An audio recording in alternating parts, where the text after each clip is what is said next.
इस धरती पर कुछ विशेष आलसी प्राणियों को ध्यान में रखकर मलुक दास का यह कथन है, जो हमेशा से एक प्रचलित लोकोक्ति के रूप में जानी जाती है। अजगर एक विशालकाय और आलसी जानवर के रूप में जाना जाता है, जो कोई भी काम नहीं करता। उसी तरह से पक्षी भी कोई काम नहीं करता। इसके बावजूद भी अजगर और पक्षी दोनों ही अपना जीवन जीते हैं, क्योंकि उनके लिए ईश्वर है जो उनके जीवन यापन की व्यवस्था करते हैं। अजगर करे न चाकरी, पंछी करे न काम, दास मलुका कह गए सबके दाता राम। इस कथन के पीछे मलुक दास के नास्तिक से आस्तिक बनने की कहानी है। आप सभी के अंतर्मन में बैठे हुए परमात्मा को मैं प्रणाम करता हूँ। दोस्तों, स्वागत है आपका कथा दर्शन में। अगर अभी तक आपने हमारे चैनल को सब्सक्राइब नहीं करा है तो सबसे पहले आप हमारा चैनल सब्सक्राइब कीजिए। शुरू में संत मलुक दास नास्तिक थे।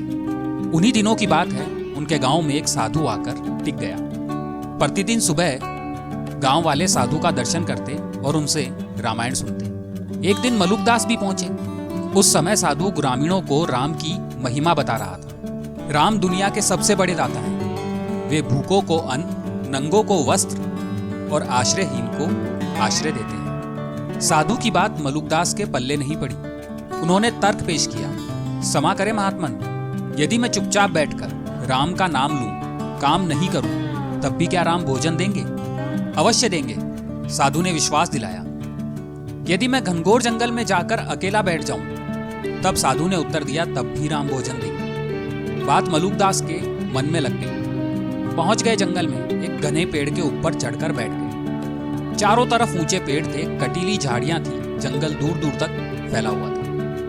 धीरे धीरे खिसकता हुआ सूरज पश्चिम की पहाड़ियों में छिप गया। चारों तरफ अंधेरा फैल गया। सारी रात बैठे रहे। दूसरे दिन दूसरे पहर घोर सन्नाटे में मलुक दास को घोड़ों की टापों की आवाज सुनाई पड़ती।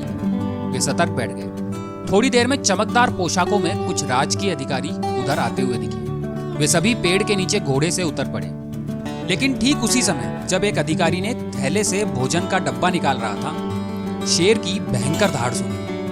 दहाड़ सुनकर घोड़े बिदक गए और भाग खड़े हुए। अधिकारी ने पहले तो स्तंभ होकर एक दूसरे को देखा और फिर भोजन छोड़कर वे भी भाग गए। मलुक दास पेड़ से यह सब देख रहा था। वह शेर की प्रतीक्षा करने लगा, मगर दहाड़ कर शेर दूसरी तरफ चला गया। मलुक दास को लगा राम ने उनकी सुन ली है, अन्यथा इस घोर जंगल में भोजन कैसे पहुंचता। मगर मलुक दास तो मलुक दास ठहरे। उतरकर भला भोजन क्यों करने लगे। तीसरे पहर के लगभग डाकुओं का एक दल उधर से गुजरा। पेड़ के नीचे चमकदार चांदी के बर्तनों में विभिन्न व्यंजनों के रूप में पड़े हुए भोजन को देखकर वो ठिठक गए। डाकुओं के सरदार ने कहा, भगवान की लीला देखो, हम लोग भूखे हैं। इस निर्जन वन में सुंदर डब्बों में भोजन रखा है, आओ पहले इसे निपटा लें।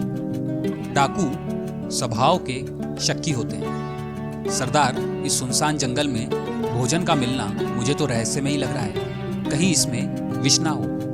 तब तो भोजन लाने वाला आसपास ही कहीं छुपा होगा, पहले उसे तलाशा जाए, सरदार ने आदेश दिया। डाकू इधर उधर बिखरने लगे।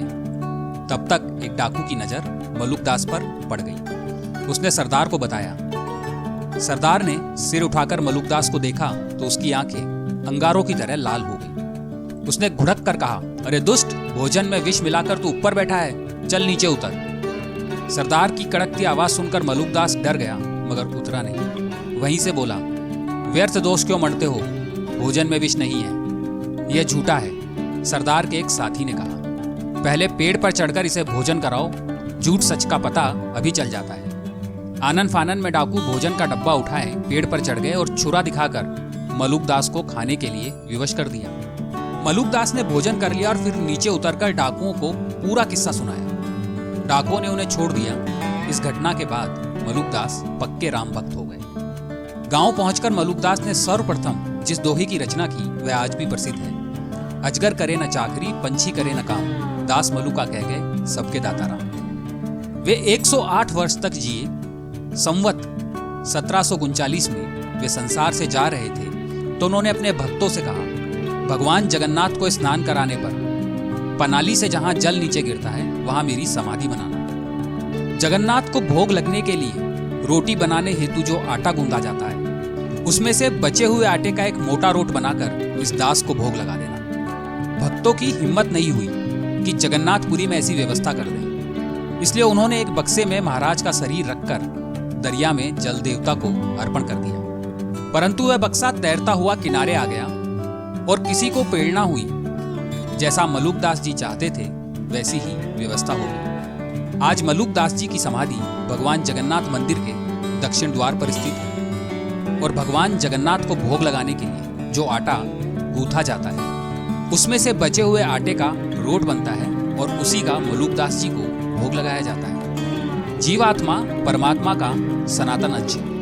वह अगर उस परमात्मा का आश्रय लेकर कुछ ठान लेता है तो प्रकृति उसकी मदद अवश्य करती है, उसे पूरा किए बिना नहीं रहती, फिर चाहे निमित्त किसी को भी बनाए। अगर आपको यह कहानी अच्छी लगी तो आप इसे लाइक करें, अपने दोस्तों और परिवार के साथ शेयर कीजिए, कमेंट करके हमें बताइए। और हाँ, सबसे अंतिम और जरूरी बात, हमारे चैनल को अभी सब्सक्राइब कर लीजिए। ऐसे रोचक प्रसंग आपको आगे भी सुनने को मिलते रहेंगे।